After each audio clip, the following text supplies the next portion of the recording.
All right, well, welcome everybody. James and Stacy here, and we are really excited to have Dr. Dan Purser with us.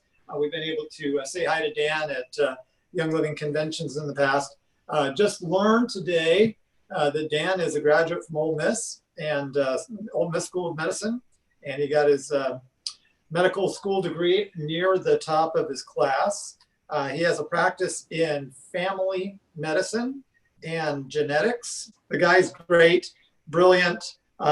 He's got some books. He's got some procedures. We're going to talk a lot about a lot of stuff, and I'm not going to read it all, if that's okay. Thank you. Thank you. Well, thank you so much for joining us. We really appreciate you and what you're doing, and also all of your help. So, and I understand that you formulated a lot of Young Living's supplements and things too that we not a lot of them, but a few of them. Progesins Plus and Master Formula. Master Formula was interesting because I had over 4,000 SpectraCell results on Young Living distributors from various conventions, and we pulled them all together, and then we took out 1,000 of them randomly, and then we whited out the names. I had my team recopy them so for privacy issues and stuff. Then Young Living the R&D team went through and pulled out all the deficiencies and numbers, and we knew all the stuff about your average 1,000 distributors at Young Living. What we found then, what we figured out was that 85% of distributors for Young Living had some type of methylation problem like MTHFR. Probably why they choose Young Living, probably why they're kind of genetically forced into Young Living, which I found really interesting because I was in the process of reformulating with Gary Super B at the time. And so I knew what was going on. I knew that Young Living distributors had problems with methylation, 85%. And it's similar to what the numbers we see in Utah, which is a lot of Norwegian, Scandinavian, Northern European descent people there. And so I was writing that book, The 85% Solution, which is about MTHFR and other methylation problems. And that was #1 for 2 years on Amazon for a while, which is pretty amazing. But a lot of it was kind of about all the Young Living distributors I knew. So just because I dealt with so many of them over the years. That's why we reformulated Super B the way it was, the way it is now. That's why we designed Master Formula the way it is.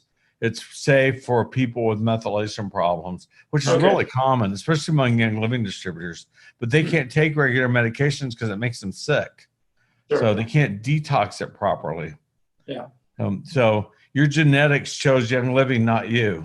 So you're kind of stuck. So can we just kind of start with maybe you explaining your position on what this virus of which we do not speak is all about and what it is and what it's not? I think we can speak about it on Zoom. I don't think they're gonna get us too bad here, but yeah, it's COVID-19. It's a SARS spinoff. But SARS was bad enough. SARS was deadly, and MERS was even more deadly. But they're forms of coronaviruses. They're cold viruses that I don't know. This is a really weird one. I think everyone knows my position by now. I hate to say this, but I think it's weaponized. It's just too dangerous for what it does. Right. And but I also think you're going to see large herd immunities like on the West Coast where it hasn't hit as bad versus New York where it is hitting bad because there's no herd immunity as they call it. But anyway, regardless, I became familiar with it back in January pretty personally we won't get into that, but trust me, I very personally got a firsthand look at COVID-19 along with my wife, and it was not pretty. And I really dug into all this stuff because what I was essentially being told was that, wait, we don't know what this thing is exactly, but when you get bad enough, we'll put you in the ICU. You may end up on a ventilator. And I'm like, that's not really an option for me. I don't think I want to do that. And And so it's funny because I've been calling it wait and see medicine on Facebook, which is what it is. I don't get that at all. This is America. You know, we don't do that here. And it's also, I call it viral Russian roulette, because you literally can't tell who's going to spin bad on it. I mean, you get people that, and we all have heard the stories and seen the YouTube videos and all that, of people were like, he was 30 years old, totally healthy, and boom, he was gone the next day on a ventilator, and then he died. And it's just like, it horrifies everyone. All that said, one thing I have found out from what I have been doing, it's very easily treated. And yeah, it can be rough if you go too long with it. And I think we're gonna talk about some of that as we go through it. But because we know now from a study that came out last Sunday that that it causes, the longer you have it, the more it can cause a dissociation of your iron from your hemoglobin, and thus you can't carry oxygen in your red blood cells. So I have survivors. I've treated over 150 patients now with it, and I have survivors that that have waves of hypoxia.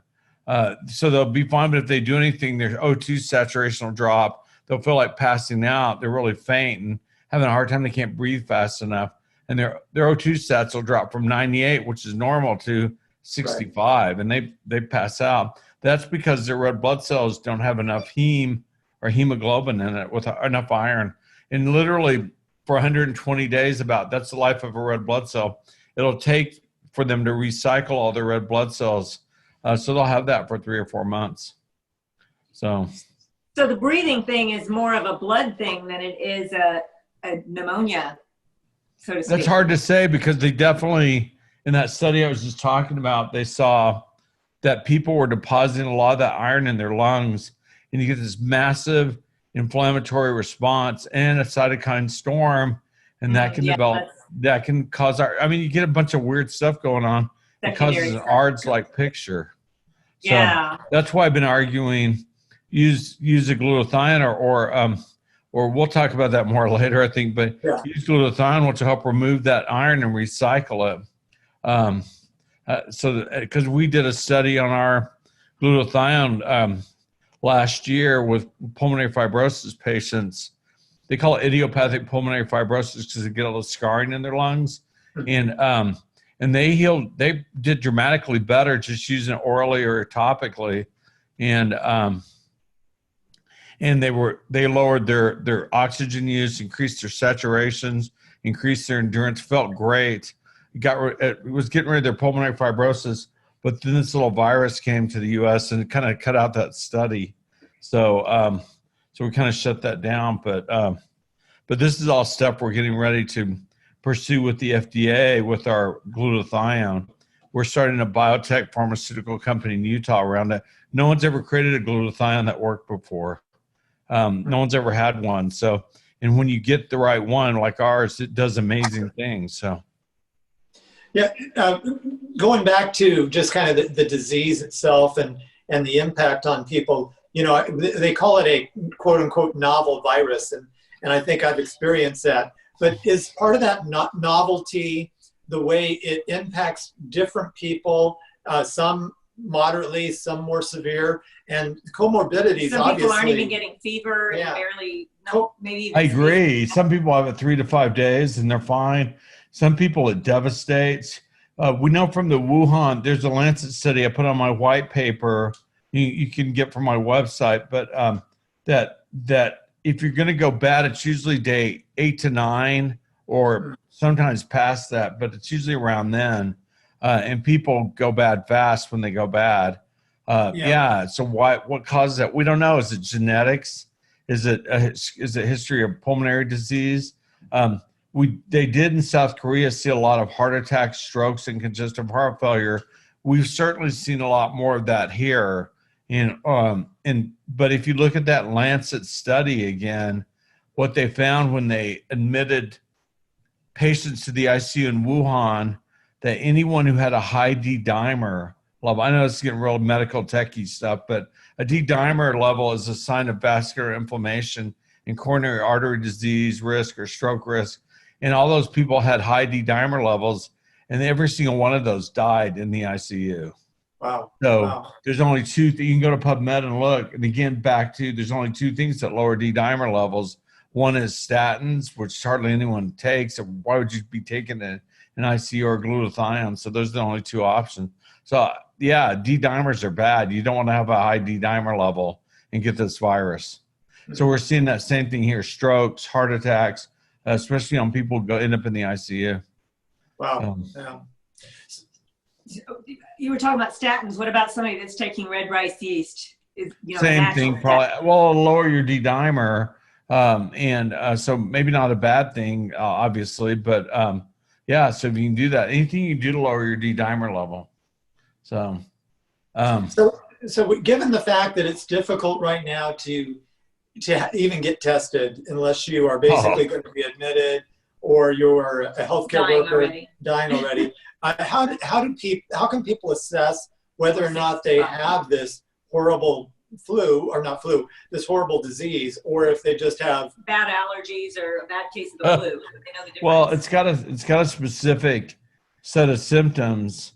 And I agree with you, James. It's impossible to get tested. I know it's supposed to be readily available, blah, blah, blah. It's easy to get, blah, blah, blah. Well, the problem is none of that's really true from what I can tell, especially in areas where it's spiking. It's really hard to get tested. And then you got to have a fever. Well, not everyone has fevers with this. Right. Most people don't have fevers with this. That's a weird requirement. Why put any requirement on it? If they're coming up coughing, swab them. But it's just idiots. Sorry, it's people that are ignorant of the situation doing this stuff, and people that run labs and things like that haven't really dealt with the patients themselves. But yeah, it's really hard to get tested. Also, the big problem is the false negative rate with the testing. It can be as high as 40 to 97% incidence of false negatives. What do you do with that? And then a lot of these places, like I dealt with this in St. Louis with a patient. I've dealt with this in a few other big cities. They're like, you get one test. If you're negative, tough, go home, whatever. But we don't have the money or the test to let you get tested again. That's just weird. I mean, really, it's like our medical system is kind of breaking down around this thing. And I don't know why. It's really not that hard to deal with when you get to it. And we'll talk about that later, what I really compare this to, and how easy it is to treat. It's crazy that we're doing all this. It's just crazy that anyone ends up in an ICU or ends up on a ventilator. Wouldn't you agree? I mean, that's nuts. Yeah, it is. Yeah. So on the testing, is there a difference between the tests for the virus and then the antibody test? Yeah, very much so. I think the testing for the antibody is probably going to be a lot more accurate, and that's what you really want to get. And that's starting to become widely available it could be another month, but probably in the next few weeks, it'll become very widely available. It's a 5-minute test by Abbott. They stick your finger and they tell you if you have antibodies or not. It's like a pregnancy test. Either you are or you aren't. And either you've had it or you haven't. And you'll be able to get that widely everywhere. That's the money test. That's the one to get. Because a lot of people think they've had this already or think they had it like I did back in January. I know I had it back in January. But so all that stuff kind of needs to be followed up on when this test becomes widely available. So kind of keep your ear to the ground and listen for that test to come up. Right now, they don't have anything like it. There's no antibody testing, but that's where the real protection is. And there's a lot of debate about South Korea and some other countries are starting to see people get it a second time, stuff like that. That's just really, really debatable. We don't think that happens. No, it doesn't happen. Well, that makes us feel better at the house. Yeah, thank you. Yeah, me too, by the way. But no, it doesn't. No, it doesn't happen. They know for sure it doesn't happen. So we don't know what the South Koreans are smoking on that one, but it's not right. We've heard you talk about the warning about, stay out of the ICU. You don't want to go on a ventilator. And we've heard other doctors now talking about even the fact that the ventilator is what's killing people. And what can you kind of address that? What do they mean by the ventilators, or what's? you know. That's a tough call because usually what you see in a lot of these cases is ARDS, which is adult respiratory distress syndrome. You see it in SARS, you see it in MERS, those viruses. Sorry if I'm kind of hoarse. I just got from the office. I have been talking all day long to patients, but just like this. So, yeah, that's a debate. Are we really seeing that dissociation of the iron and the hemoglobin? Is that why they're becoming hypoxic? Or is it because he can't move air through thickened alveoli that are clogged with fluid? I think it's a combination. So I don't know if that doctor is right. Also, another thing I see a lot of with this is a secondary pneumonia, and it's just ugly and bad. But that's why we put everyone on azithromycin. I'll also add augmentin if I need to. I mean, you're in a fight for your life if you get it in a bad way, and you got to know that. But like I said, usually after 5 or 6 days, it's gone. The virus is gone. You're no longer shedding virus, and it's like, why isn't everyone doing this? So right. Realize the question. You mean 5 or 6 days on the medication? Not on the medication. Yeah. So why don't you elaborate on that a little bit, Dr. Purser? Talk about the protocol. How is it saving lives, and how does it help? Well, first say exactly what it is. What is the protocol? Yeah. So it's a combination. It's just like the president's been pushing. It's just like I saw it originally in South Korea and Singapore, and I have a son getting ready to go to medical school. He's going to Duke, but it's their one in Singapore, and so it's kind of cool. We're looking for connections for our glutathione and stuff there. I think it'll be a good option for him. It's a really good university. Well, it's Duke, so. But they were using the same process there. They're using it in South Korea, and that's why I kind of dug into it. And at the end of the Wuhan, when they were still sending out papers, people were still talking in China. They were using the hydroxychloroquine or chloroquine, I think in some places, zinc. I don't know about the zinc so much, but and the azithromycin combination. They thought the azithromycin, which is an antibiotic, would also have an antiviral effect to it too. I think it really keeps you from getting a secondary pneumonia on top of it. So which is horrible if you get it. It makes it a lot tougher. But yeah, I think it's those are the three things I use. I got more of the zinc idea from that New York doctor, Zelenko, and he was pushing 200 milligrams a day. I found that works really good because I did see a couple of my cases that didn't clear the first time. I had to treat them again. But by then I'd figured out to use the extra dose of zinc. And zinc is the rate limiter. Try and find zinc anywhere in your community or any health food store. I tease everyone. I think about the last 10 bottles off Amazon, and it took them a couple of months to get to my house. And then I bagged them up. I couldn't see giving away a bottle at a time. So I put 40 in a bag because that's 200 milligrams of zinc for 5 days.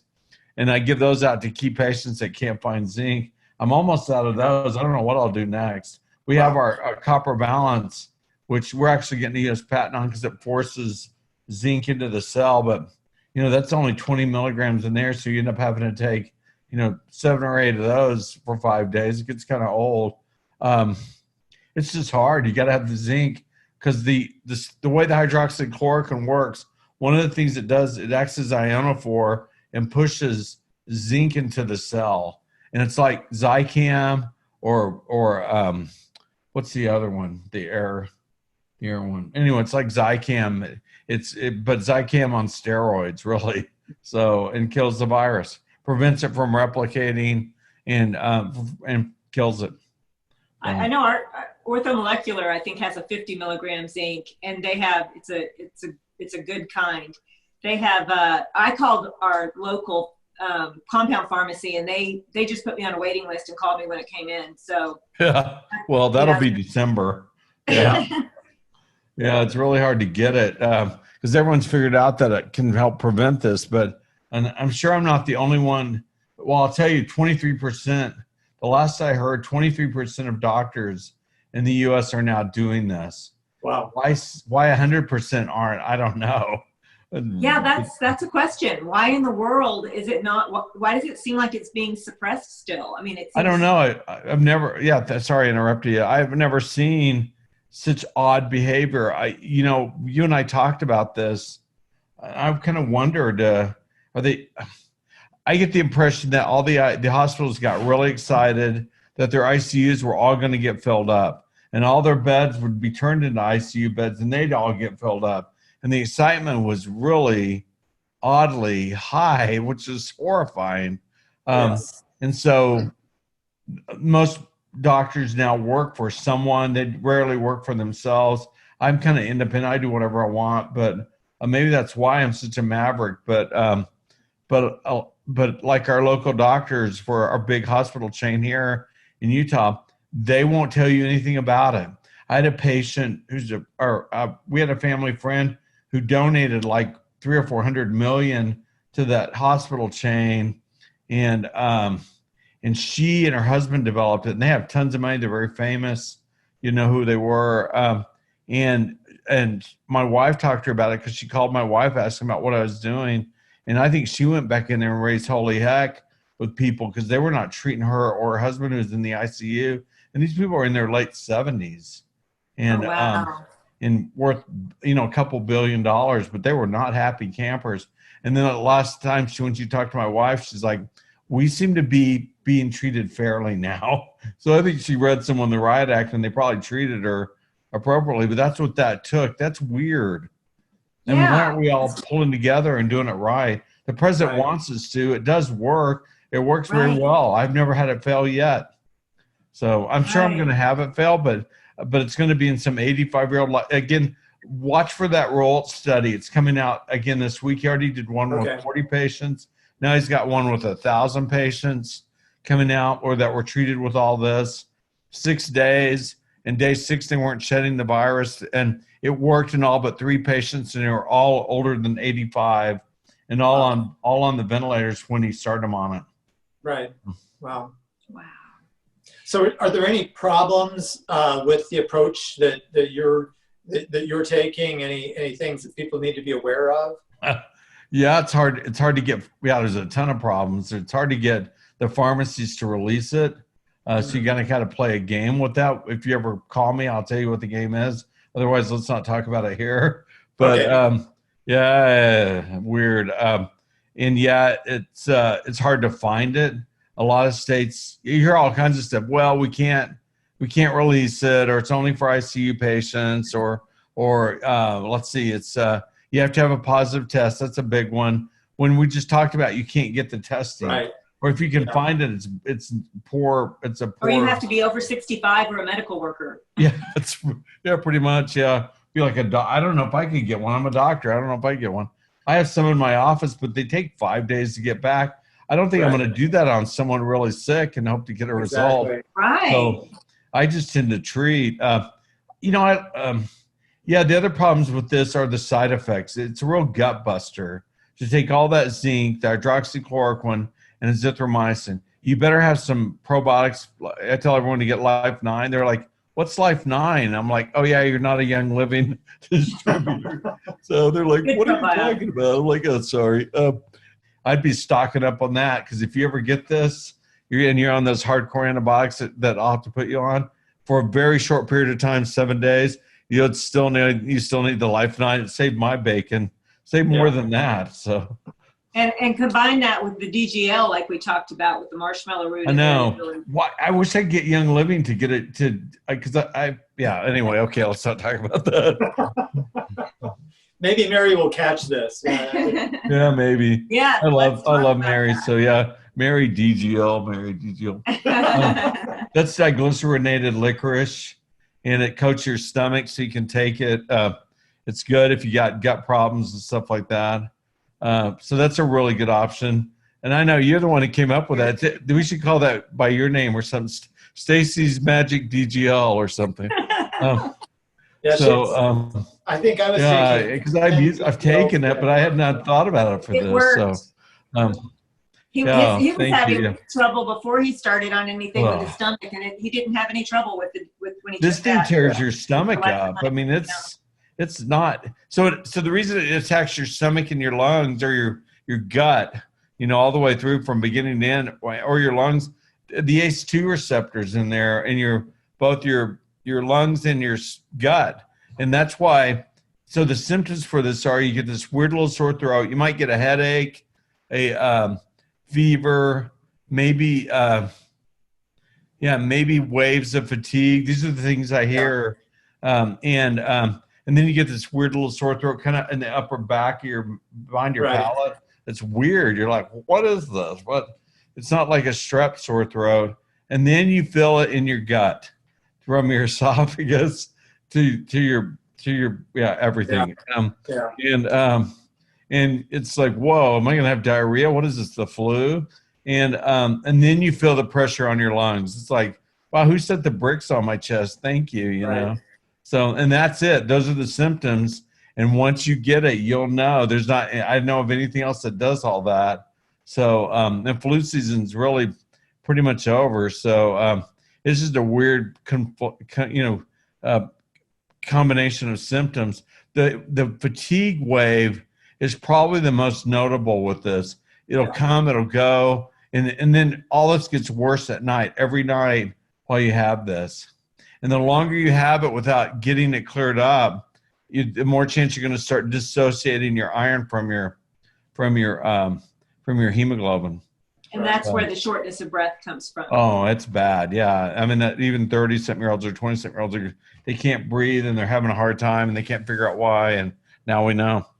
Right. Wow, that's scary. So in terms of milligrams for a normal American adult, what would you prescribe? I mean, what would it look like? The milligrams for the hydroxychloroquine? Yeah, sure. Zinc So it's 200 milligrams of plaquenil or hydroxychloroquine. I usually like a loading dose if they're younger and pretty sick, like 4 the first day, 2 in the morning, 2 in the evening, or 2 that night and 2 the next morning. And also then 1 200 milligram twice a day thereafter. I do 7 days. Some are doing 6 days. I've just seen a few bounce back with it after 6 days or 5 days for sure. So I always do 7 just to play it safe. That may change. Everything changes constantly. I also do azithromycin, 250 milligrams, not a Z-Pack. I know President Trump says all that all the time. I do 2 twice a day for the 7 days. And then somewhere in there, they've got to take for 5 days, roughly anywhere from 100 to 200 milligrams of zinc a day. Yeah. And that's the gut buster. That's the one that goes, oh, yeah. Now you meant twice a day, right? 1 in the morning, 1 at night. Yeah, for the azithromycin and for the hydroxychloroquine, yeah. So of course, hydroxychloroquine is used for malaria. And so people have been using this forever and ever. 75 years. Even people that just are traveling to Africa or whatever for the first time. U.S. military, LDS missionaries, Catholic missionaries. Right. That's why there's so much of it in Utah, because everyone goes on missions to somewhere, South America or Africa or somewhere. So, right. So it's never been considered this big, dangerous, big, bad drug. And it's not something that's unknown. So we hear the warnings, it can cause blindness or it can cause this or that. You were saying that there are some side effects, but it's for long-term use, correct? Very long-term use. It really, you're not going to see anything in 7 days. Maybe some drug interactions, but even those would be mild. You don't want to take it if you're taking a statin. I don't really deal with many people that do that. But that's pretty much the big one. Or any weird antivirals, you don't want to take it with that. And hardly anyone takes those. So look at Dr. Oz recently interviewed several rheumatologists, and they're literally prescribed, because they use it for rheumatoid arthritis and lupus, and they literally prescribe this to hundreds and hundreds of people. And what they said is there's no side effects. We don't do EKGs. We just don't see anything. We don't see side effects. Or maybe after 10 years, someone might have some problem with their vision or something like that, but it's really rare. Right. So that's why this is also problematic. Why is I'm going to sound political and I don't want to, but the media talking about it's a dangerous drug. It's unproven. It's all this stuff when we're all like, it was used in MERS and SARS. And even Fauci admitted that he would treat MERS and SARS patients with himself. And now suddenly he's like, this stuff's been unproven. It doesn't work. Whoa. I don't know what's going on. It's just really weird. I don't care who's president. I don't care what's happening. Just, if it's of medical value, we should be using it. Right. So, and it's easy to take. It's pretty much side effect free. It costs all of $50. Yeah. We're getting really low on our copper balance, which is really for fibro patients. So we're kind of freaking out about that. It's so hard right now to get anything made because so much stuff is made in China, even the good stuff. And so most of our stuff comes out of Japan. Well, I'd never liked sourcing from China, but it's going to be a problem for a while until we get it straightened out. Someone with money, if I had a bunch of money right now, I would set up a CGMP plant for manufacturing powders and stuff like that. You can make a bazillion bucks in the next few years off all that, making all these components that you can only get in China, because no one's going to buy them from there now. No, I won't. Yeah. Right. So your glutathione, can you talk about that and tell us what it is? How does it benefit the immune system? Well, it's a huge part of the immune system. It's a super antioxidant. There are two of them. One is sod, and maybe someone has figured out how to make a sod that works too. And one is glutathione. And glutathione, there are probably 60 on Amazon, and none of them work. We looked at all of them. I did some research, and we did work with glutathione at USC when I was down there doing endocrinology work. Our team down there, we looked at that a lot. And so we knew all the problems with glutathione. It has to be reduced. It has to be stable, has to be absorbable, and someone has to validate it, because no one had ever validated one that worked. And there's tons of them out there. I know you asked me about one the other day, and so I looked more at the data when I finally was awake the next day. My son and I was getting ready to go to medical school. We looked at that data on that one I will not mention that you told me about. So it only went up a little bit, like 10%, which is in the realm of fluctuation of anyone. But they were measuring that in millimoles, so they could say an 804% increase, all that stuff. And it's just bogus. So while ours went up 3, 4, 5-fold, 10-fold, stuff like that when we did our validation study, a big difference between 10% and 3 or 4 or 500%. Right. Yeah. Anyway, so that's what we need to have with the glutathione. So Steve Pitcher and I were getting ready to do a fibromyalgia study, and we were thinking it was a metallothionein dysfunction. A copper zinc metallothionein was the root cause of fibromyalgia. So we looked at that's when I ordered about every glutathione we could, because Steve's like, there's got to be one that works out there. And I said, Steve, not to my knowledge. So we looked at all of them. The bottling was wrong. The production was wrong. Everything had something wrong with it, even if they had done it right to begin with, which we doubted. So we sat down and figured out this process to make a glutathione that worked. And it worked, and we validated it. They gave us a U.S. patent on it, which shocked us, actually.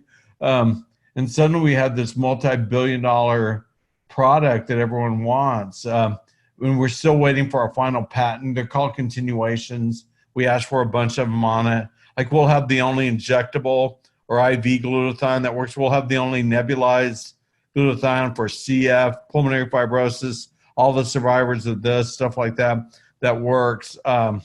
We know the value of our product. It's a great glutathione. Well, it's the only one that works, and so it's the glutathione.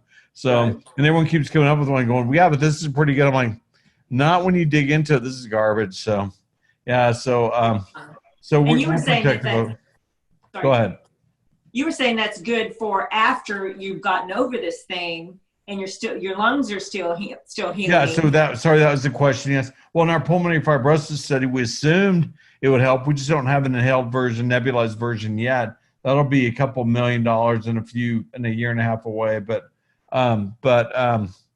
NIH, we know that glutathione helps with scarring, skin, of burns, of internal scars, things like that.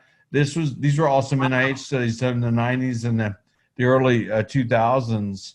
And so we just look at all those studies all the time and go, well, now we have a glutathione. It should do what these guys said it should do. And then we find out it does. So our pulmonary fibrosis study, these are people with extensive scarring in their lungs, like cystic fibrosis kids. They got dramatically better quickly. And so I'm assuming, I'm making this leap, please forgive me, but that any scarring from this will do the same thing, especially because it's a lot fresher than dealing with a 40-year-old pulmonary fibrosis case that's had it for 20 years. Really, you've had it 6 months, and as it heals, it should go away. And that even is for old, like scarring from whooping cough or something that's not as much so, but yeah, it will. Okay.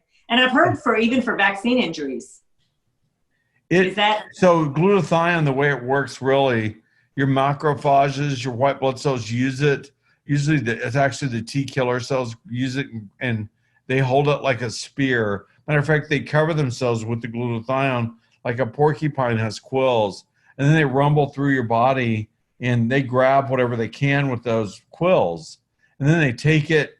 So now it's oxidized glutathione, not reduced, because it's been used, something stuck to it. Then they take it to either your gut, your bowels, like your colon. They'll take it to your liver, or they'll take it to your kidneys and dump it off. So, and it's really hugely beneficial for your liver. We've done hepatitis studies. Watch what it does there.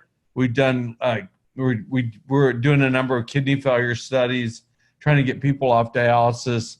That's so some ongoing work that we got on. A lot of this just got shut down with this COVID scare. So, So it really is. We think it'll take us 20 years to figure out what all this stuff does, and we don't even know what sod will do. We know it'll treat ALS. That's our hope, but we're just playing around with that now. We don't. It's about 10 years ago, the age of antioxidants were supposed to be here. There are all these articles, high flying statements about it. And in the last year or two, you can look it up. The age of antioxidants is dead. They never perform, stuff like that. Well, I'm going to argue that they're wrong, and the age of super antioxidants is here. And you guys are going to see all the miraculous thing this stuff does, because it is crazy what it does. Okay, so what about kids? Kids and glutathione and zinc. It's according to your genetics. One thing I've definitely learned, if the kids like it and really, say, wow, Mom, I really like the way that stuff makes me feel, good. Or if they have a cold or tonsillitis or something like that, but this stuff really, really helps it. Like we did a study. There were some papers that came out on how glutathione removed the biofilm around drug-resistant bacteria. So we did a study on some people with flesh-eating bacteria, and we cleared them up. We cleared their skin up. Wow. And using, guess what? We used plain penicillin, but it worked like magic. Well, because these highly drug-resistant bacteria weren't, because the glutathione removed all their biofilm, their force field they create to protect them. So I think also that you can see the end of drug-resistant bacteria if enough glutathione's used. So just another thought for the future. I won't say our product does that, but maybe we'll see. What sort of different treatments, a lot of people who are pregnant or nursing are kind of freaking out right now, obviously. Totally safe. If they get COVID-19, it's totally safe for pregnant women or nursing moms. But all of that, the antibiotic and the is it fun? No. Is it great? No, it's 7 days worth, really, or I probably do 6 and keep it super light, but still it works. So even the large doses of zinc? I'd probably keep it down to 100. Okay. That's not that large.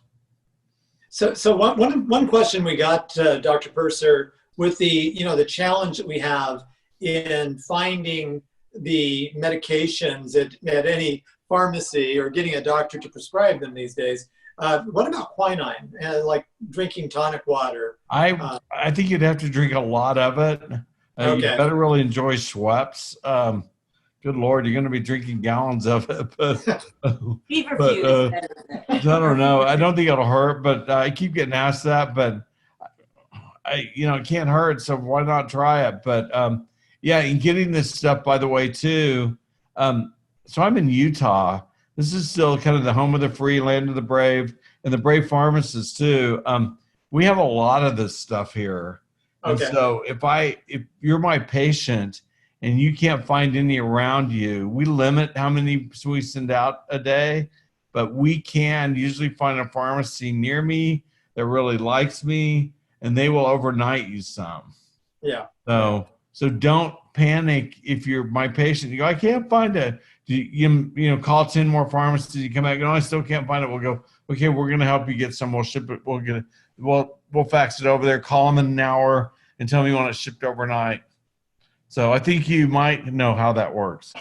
Have them schedule a video appointment with you, or super easy. Yeah. Through my office or info@danpursermd.com. You ask for a 911 visit. We try and get everyone that's seriously ill that day seen and taken care of. So I got my regular patients, but then at lunch and in between and whenever I can, my team interviews these people, gets all the details of their medications, everything else they're taking, all this stuff. And then I talk to them because I'm trying to get through 4 or 5 or 10 of them really quick. And we help them get their medication, or they'll say, yeah, there's a pharmacy down the street that has it. And so I fax it over there, and then they go over there and do their little song and dance. They shouldn't go. If you have it, don't show up at the pharmacy. You got to get your neighbor or your friend or your mom or your dad or your cousin or someone to come by and pick it up for you, or see if it's a drive-through. Yeah.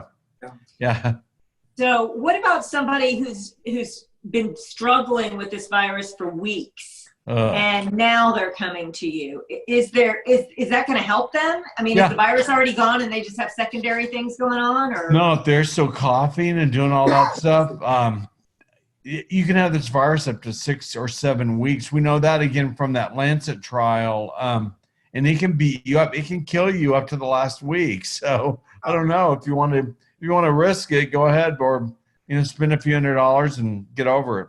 So wow, yeah. So I want to make sure everybody heard the website. So for those who are watching, danpursermd.com. That's where you would go. Yeah, I just want to make sure we got that clear. So I can't remember that usually, so it was good you remembered it. Well, I had to look it up not long ago. So okay, me too. So I know you didn't want to talk, or you didn't want to really wax politically, but I am curious. What are your thoughts about the federal response so far on Dr. Fauci? And it's like you love him or hate him. Yeah, so. Really, most of the people I talk to really dislike that little dude. Something's not right there. You know what? I think we're all old enough and been around enough. Follow the money is a good thing. I don't know what the connection is there, but something, I don't know. I think we're going to find out that he's connected somewhere and maybe to a vaccine. Well, he is on the boards of Bill Gates vaccine research companies and development. Right there should be enough. But yeah, there's problems there. And I think I like watching him being used as a little punching bag by the president. So, because there's quite the contrast. And whether you hate Trump or like him, it's still pretty fun to watch that, because I don't think anyone likes Fauci that much. And I'm a doctor. I should like him, but he's kind of hard to stomach. And again, me being a maverick, I'm just like, really, dude, don't do this. So, and then you hear all these people, the press saying this is experimental, this is unapproved, this is no one knows that this works, this is dangerous, potentially dangerous medication. It's like, why are you doing this?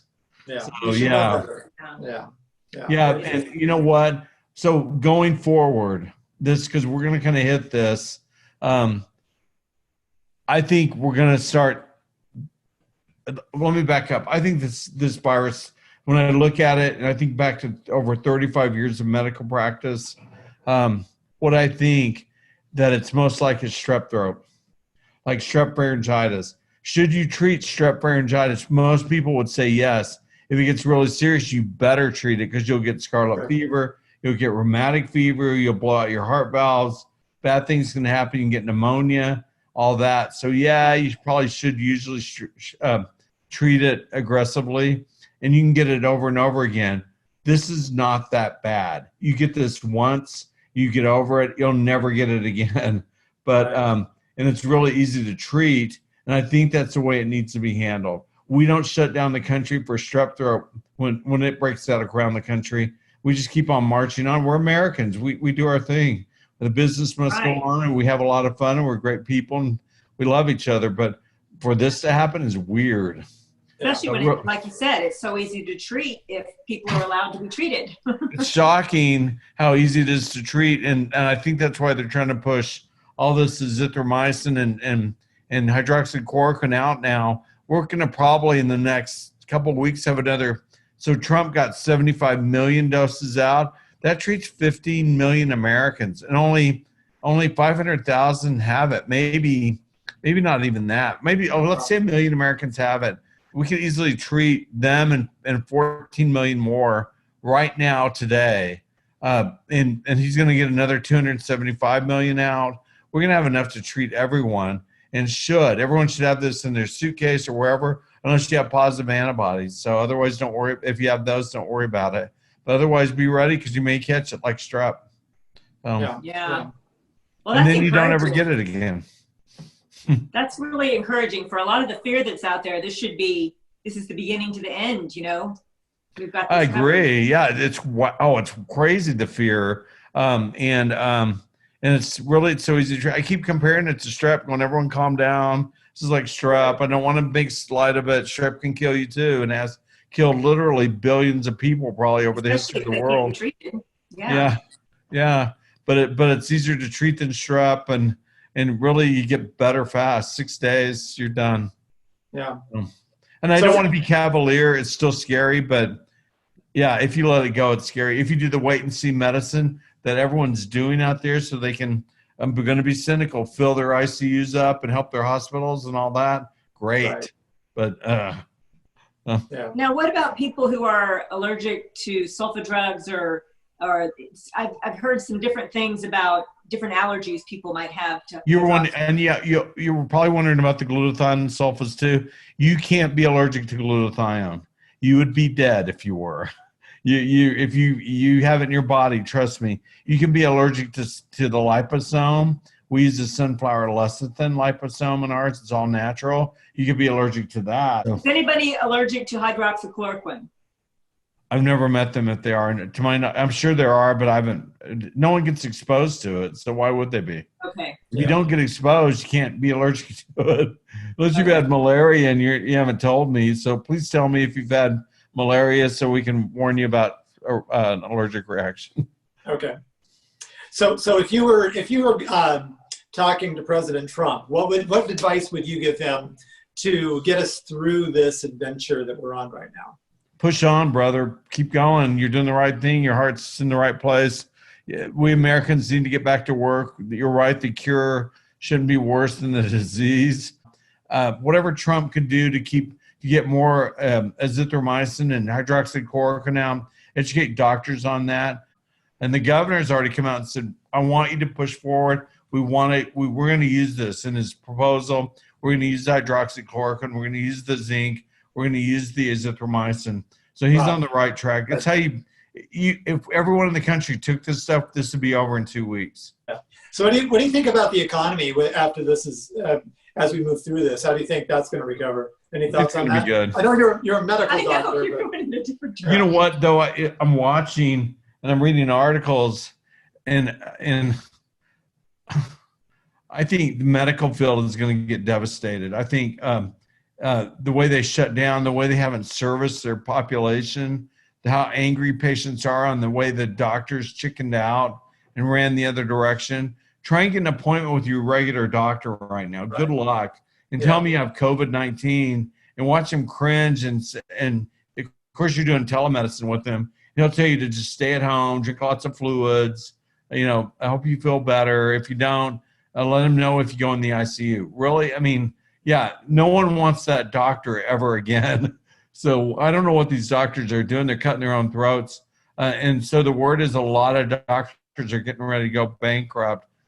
I can't say we prospered. We're doing better with the previous situation, but you know what? We've hired more employees to help us get through this. We brought in more people. We're working our butts off every day. We're covering our bills, so we're happy, and we're saving lives and helping people. Right. But so for us, the economy right now is great, but it's frightening as hell. Sorry, I swore there, but for what's coming forward if something isn't done quickly.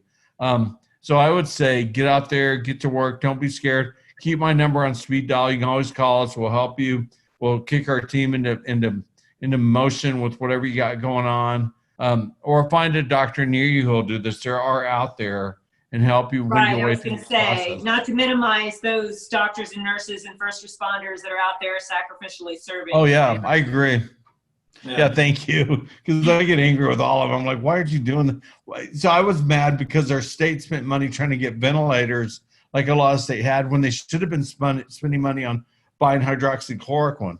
That'd have been a much better way to spend the money. That keeps people out of the ICU.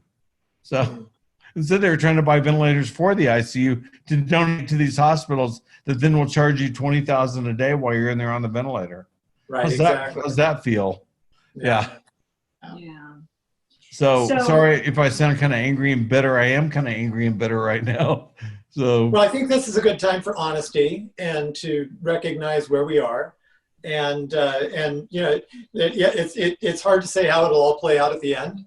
But yeah, I think we do need to be honest about the whole thing. So there was one person, in light of recent evidence that part of the way this virus causes harm is through the release of could lactoferrin be of benefit as a known iron binder? That was really interesting. That's smart. That's a great question. I don't know, but I looked at those studies. Maybe, yeah, a good thought. Kind of cool. But no, if it's deposited in your lungs, that's your first worry. How do you prevent that cytokine storm? Because that will kill you. So, and then you get to the lactoferrin, situation. If you survive that, that's why I'm like, if you're in an ICU somewhere, have someone come in and rubbing glutathione on your leg. Do whatever you can to cool down the cytokine cascade. So, and again, all this can be verified looking on PubMed. If you're like, why does he say this about glutathione and cytokine storm or cytokine cascade? Tons of articles, tons of studies on that. So okay. But if nobody in the house has symptoms, what should people have on hand? Just regular, everybody. The most important things, we've got glutathione, we've got zinc, large doses of vitamin C. Super C, yeah, lots of it. Vitamin D3, 5,000, yeah. Those are things that are all supposed to help. But I do know a lot of people with severe anxiety issues, we will write them the prescriptions, but they have to have a positive test and all that when we send them for them to get them filled at a local pharmacy. I think they feel better sleeping with those under their pillow at night. I guess, because they're having anxiety attacks and panic attacks. Well, yeah, and they can know if they do actually come down with it. We can call and fax in stuff right away for them. So, or get them something from Utah if we need to. So yeah, there's a lot of options you have. Don't succumb to this madness. Get back to work when you get the chance to. We'll have fun. And one day maybe we can all meet at Disney World and have a party. So that sounds good. So one thing that we skipped earlier on was, what about the horrible headache that people get on? Oh yeah, thank you. Yeah, it's bad. Or if the fever gets out of hand, we know not to do Tylenol. We know not. We know not to do acetaminophen or ibuprofen. But if the fever gets out of hand, or we know natural ways of bringing that down, but if it gets really bad, or if the headache is aspirin for the headaches is what I suggest. It's twofold. There are some studies that show it can bring down D-dimer. It does reduce your risk for stroke and heart attack. So that's a good thing with this virus. This virus is wicked, by the way. There's nothing like this out there, clearly, but yeah, and it helps with the headache and the fever. So okay. Best I can do. I wouldn't advise anything else. If you're on hydroxychloroquine, you definitely can't take pain meds like tramadol, OxyContin. No, bad. Yeah, Can't do it. Yeah, I can attest to the pain of the headache. That was one of the worst. I can't even Oh. remember a headache that was worse than that. They think it causes a mild encephalitis. And so Really? that's kind of what you felt. Yeah. So, Yeah. and I've seen it get pretty bad. Of course, hydroxychloroquine, that's one of the side effects, especially in younger women and stuff. It can cause headaches. So, wow, try and figure that out. So what we usually do is as soon as they get done with the hydroxychloroquine, we have them take big doses of the glutathione to remove it from their system, and their headaches go away, or the inflammation goes away. I don't know what's happening, but their headache goes away. Yeah. So do you have any thoughts on herd immunity? Yeah.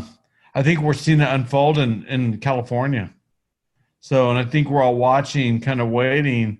I don't know that Gavin Newsom or the powers that be will admit that's what's happening, but really California is not that much different in New York. So my wife grew up in off of Harbor Boulevard on the border between Santa Ana and Anaheim down there near Disneyland. And her dad was an LDS bishop because he spoke Spanish. He was a Spanish biotech researcher down there. He grew up in Mexico, came across, went to UCLA to medical school, all that kind of stuff. So basically a preacher in the Santa Ana ghettos. And they're packed. There are 5 million illegals and undocumented people in those in that little community right there. But we haven't seen deaths there. What's going on with that? I mean, that's weird. And the homeless people in California haven't been dying off from this either. They should have been, but no one's doing that. Yeah. What's up? I don't know. That's why we're thinking it already came through there. We know it already came through Utah. I think it came through a lot of places, and we don't know out here in the West. So, yeah. Interesting. Yeah, I have one friend of mine who is actually a researcher in New York, and he was wondering if maybe the heavy use of public transportation in the city, where everybody's on the subways, they're grabbing the same handrails, that type of thing, whether or not that impacted New York, and also Paris, and also London and cities like that, where they have a lot of subway. Well said. Yeah, that is the big thought, I think. So are we looking at that? Or are we looking at herd immunity in California, or what are we looking at? But like Dr. Burks said, when the antibody testing is widely available, they'll figure that out. So we've got a lot of people that are really concerned about the prospect of mandatory vaccinations. What are your thoughts on that? I think that'll go over like a lead balloon here in America. I thought too. I think Young Living distributors will lead the riots. Yeah. That'll be. I want to see that. Sorry, I'm laughing, but not gonna happen. Mm-mm. Yeah. No. Yeah, that's kind of my position too. So, I mean, there are people that are talking about it. We know the names, but we know who they are. Yeah, they'd love to be able to order us to do that, but I don't think our president's going to let that happen right now either. He's not. I don't think he'll go for that at all either. Not when you can easily get treated with hydroxychloroquine and zinc. And it's just it's super simple. Really, it's no. Yeah. So people are asking about what kind of zinc is the best. I know we don't. I think I know the answer to that, but I'll let you answer that. Well, there's zinc picolinate, zinc glycinate, zinc. There's all kinds of zincs out there. Not the zinc oxide. Good grief, don't take that ever. Right. It's more the dose. And for preventative purposes, right now you could take anywhere from 30 to 50 milligrams a day, or even less. But when the time comes and if you get this, you want to bump it up to, if you can, to 200. If you're older or tinier, maybe keep it around 100. So. Okay. For those 5 days. Wash it down with your tonic water and no gin and tonic, I guess. Yeah, your Schweppes and whatever else you have in there. Yeah. So someone's asking about, we talked about using aspirin, but what about for kids if it's needed for a child? You know what? You probably just, I don't know, baby aspirin, or nothing. Yeah. So. Yeah. Well, again, a nice, cool washcloth with some peppermint. Yeah. Thank you. Thank you. Thank you, brother. Yeah. Why complicate things? And you know that kid's going to be over this in a couple of weeks at most, more like 5 or 6 days or 3 to 5 days anyway. So Yeah. I wanted to know how you are doing. Are you building your immune system? Are you getting enough? I know you're not getting enough sleep, but how can we pray for you?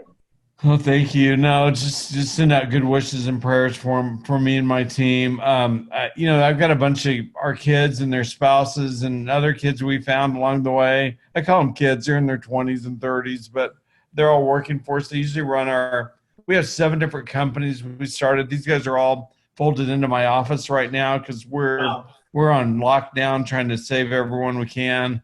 And so, occasionally it helps if someone the other day sent us 4 boxes of crumble cookies. That helped a lot. That doesn't sound like it's building your immune system. Oh, what? Yeah, it did. Yeah, the little chocolate chips. Yeah, mental immune system. I'm sure it was 70%. No, stuff like that. No, we just try to have fun, but it's just, I am dog tired most days. I never saw this coming. I didn't think I'd be doing this. I was loving my life. I had a great life. And wow, this came out of nowhere and hit me right between the eyes like it did all of us, just out of the blue. And I thought I could either help people or curl up in a ball and go away like I'm seeing all these other doctors around me. And that's just not my nature. And I just thought, you know what? I have a lot of people that believe in me and trust me.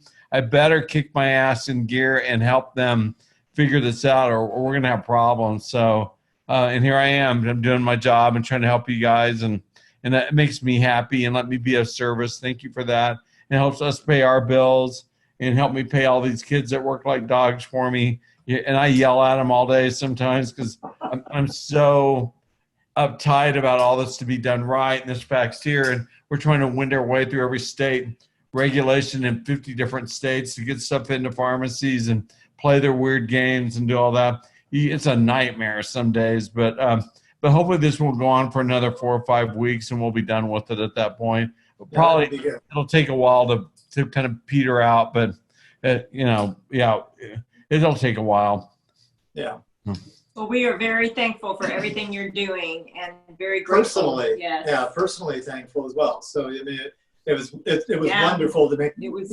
Although we made a connection, it was wonderful to make this connection and get me through that. That one night, I was really concerned he wasn't. And that's what I end up doing a lot. Like tonight, I'll go home and I'll be texting all these people who are having major stress. Am I going to make it? This is so rough tonight. I'm like, keep on. It does get worse at night. Just hang in there. Text me in the morning, or try and go to sleep. Get what sleep you can. I'm coughing. They say they're coughing. All this. You know what? Sometimes it just helps. And then they find out I've been through this. It just helps to know that your doctor's been through this too. And it does suck. But at day 5 or 6, I hope you found this out to be true. It's weird how it's gone. Maybe a little cough, stuff like that. Yeah. The cough and the fatigue, and I mean the fatigue is still there. I don't have the strength or the stamina. But it's coming back, and so we're definitely on the upswing here. Yeah. So if anyone wants to order the glutathione, we'd appreciate it. It's I'm going to plug myself here, physiciandesigned.com. Watch for my Facebook lives if you want to know more. I'm kind of goofy on them, and I get really tired sometimes from all this. Not really what I want to be doing, but it's what I need to be doing. So, we appreciate I'm here for you. One thing I did forget to mention, if I could just throw this one last question in here, was how it winds up attacking other organs sometimes. We're finding out. But you had to bring that up. That's just going to add to everyone's stress. People need to know that as a red flag if they're getting, like his was his gallbladder. Well, that's what they said. But right, but that was what he thought it was, the digestive issues and all that. Yeah, it does. It goes after your gut. I told you they're the ACE2 receptors. We're also seeing that it causes kidney damage. Again, you can look at the South Korean and now all the information here we're seeing on what it does. It causes heart attacks. It causes strokes. It causes congestive heart failure. Really. I mean, we need that on top of the cold symptoms. Thank you. whoever did this. So when we know someone did. So Yeah. Yep. And Trump was even talking about even like using it ahead of time or preemptively. Is that something you think they're going to eventually do, or I is do. it even a good idea? You know why? Why not get it and get it treated right away and be resistant to it? I'm sure you'd rather have gotten it treated within the first few days, but now everyone's going to be watching for it. The testing will get better. That's the benefit of having this. You're resistant. Right. Yeah. Then you can go to Disney World and hang out with us. Let's roll. He's always talking about Disney World. No? I'm sorry. Have you been to Utah? You talking about Disney World too? We've been to Utah. Yeah. Okay. Well, we're in Illinois, so we would. Yeah. Oh yeah, you can relate. Yeah. Yeah. All right. Well, Yeah, well, I love you guys. And you too. Thank you so much for your team. So much. Yeah, you all are amazing, helping so many people. We, our hats are off to you. So. We're just doing our job, and know that we're not perfect. We're just trying the best we can. And whoever I can help, if you got someone that really needs help, really down and out, really beat up by this, make sure you guys, text me and give me a call on them. Yeah. And I'll help people like that too. This is far from perfect. We're all beat up, but we'll be better. In 6 months, we're going to be having a blast. It'll be summer or early fall, and we'll be at Disney World. I don't know about that, but okay. I love you guys. I better get going. I'm going to go eat. We will be praying take for a shower. You. Thank you. Yeah, go get a shower, get some food. Say hi to the family. Thank you. God bless. Hey, thanks too. Everyone for watching. I love all you guys. So thanks. Yeah, okay. Thank y'all for coming. Go wave right. it. Even Heather waved. Okay. There we go. Talk to you later. Bye. Okay, bye. Did I just do that?